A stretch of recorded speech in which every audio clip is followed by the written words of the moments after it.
நன்மை காலமாக தோட்டப்புறங்களிலே பல சம்பவங்கள் பதிவாக இருந்தன. குறிப்பாக நீலகாமம் தோட்டம் உள்ளிட்ட பல பகுதிகளிலே சம்பவங்கள் இரண்டு சம்பவங்கள் பதிவாக இருந்தன.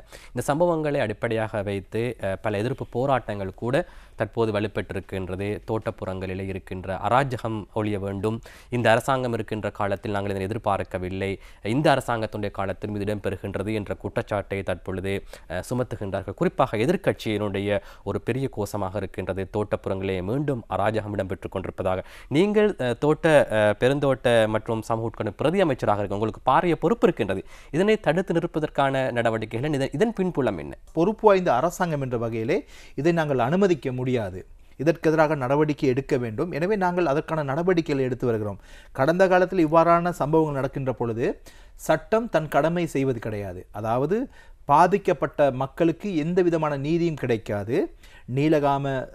நீலகாம சம்பவம் முதல் அடுத்து நுவரலியா, உடப்பு சொலாபி போன்ற எல்லா பகுதியிலும் சட்டம் தன் கடமை செய்திருக்கிறது. குறிப்பிட்ட மனத்தியாலத்திலே கைது செய்யப்பட்டிருக்கிறார்கள், நீதிமன்றத்திலே முன்னிலைப்படுத்தியிருக்கிறார்கள். எனவே கடந்த காலத்தில் இவ்வாறான தாக்குதலை மேற்கொண்டவர் சுதந்திரமாக இருந்தார்களே.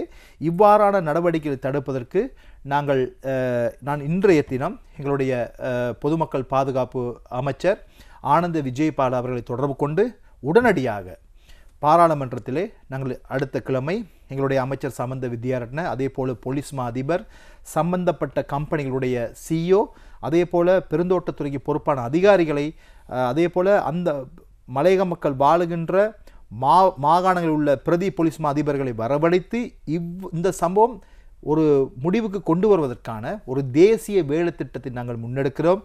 இந்த கலந்துரையாடலுக்கு மலையகத்தை சார்ந்த ஆளுங்கட்சியாக இருக்கலாம், எதிர்கட்சியாக இருக்கலாம், மக்கள் பிரதிநிதிகள் கலந்து கொள்ள முடியும், சமூக ஆர்வலர்கள் கலந்து கொள்ள முடியும், அவர்களுடைய கருத்துக்களை தெரிவிக்கலாம். எனவே நான் இந்த மலையக மக்களுக்கு பிரதிநிதி என்ற வகையிலே, ஒரு அமைச்சர் என்ற வகையிலே இந்த சம்பவத்தை நிறுத்துவதற்கான ஒரு ஒரு காத்திரமான நடவடிக்கை நிச்சயம் நாங்கள் எடுப்போம் என்று நான் நினைக்கிறேன்.